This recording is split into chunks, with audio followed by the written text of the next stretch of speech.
গতানুগতিক পদ্ধতিতে কাজ করার সুযোগ নেই। মানুষের ভোটের অধিকার ফিরিয়ে সুষ্ঠু ও স্বচ্ছ নিরপেক্ষ নির্বাচন দিতে নির্বাচন কমিশন প্রতিশ্রুতিবদ্ধ বলে মন্তব্য করেছেন প্রধান নির্বাচন কমিশনার এএমএম নাসির উদ্দিন। সকালে ভোটার তালিকা হালনাগাদ কর্মসূচি 2025 উপলক্ষে তথ্য সংগ্রহকারী ও সুপারভাইজারদের প্রশিক্ষণ উদ্বোধনী অনুষ্ঠানে তিনি এসব কথা বলেন। অনুষ্ঠানে নির্বাচন সংশ্লিষ্টদের পেশাদারিত্বের সঙ্গে কাজ করার নির্দেশ দেন সিইসি।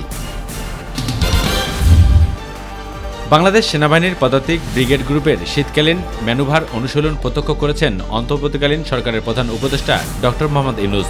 ঢাকা থেকে হেলিকপ্টারে রওনা হয়ে তিনি দুপুর 12:30টার দিকে রাজবাড়ী কালুখালীর মিলিটারি ট্রেনিং এরিয়ার চর খাপুয়ার হেলিপ্যাডে অবতরণ করেন। এরপর প্রায় ঘণ্টাব্যাপী ম্যানুভার অনুশীলন প্রত্যক্ষ করেন। পরে তিনি সশস্ত্র বাহিনীর সদস্যদের উদ্দেশ্যে বক্তব্য রাখেন। এ সময় তিনি বলেন, দেশের সম্মান অটুট রাখতে জনগণের পাশে থেকে কাজ করছে সেনাবাহিনী।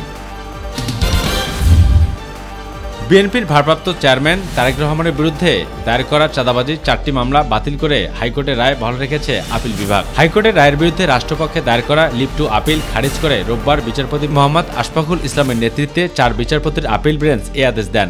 আদালতে রাষ্ট্রপক্ষে শুনানি করেন অতিরিক্ত অ্যাটর্নি জেনারেল ব্যারিস্টার অনিগার হক।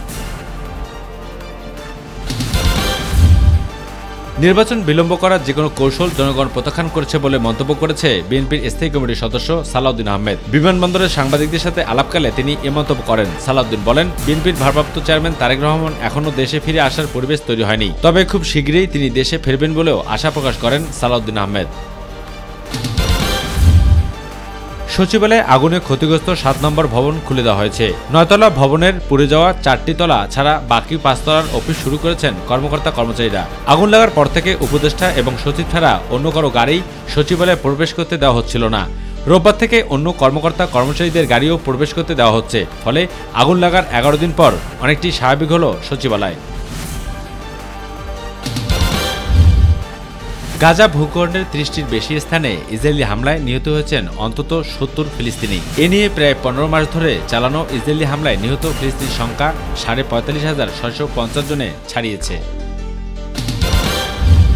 2014-15 মৌসুমের পর আবারও বর্ডার গাভাস্কার ট্রফি জিতল অস্ট্রেলিয়া। মিলল লর্ডসের টিকিটও। ভারতের বিপক্ষে সিডনি টেস্ট জিতে বর্ডার গাভাস্কার ট্রফি 3-1 ব্যবধানে জিতল অজিরা।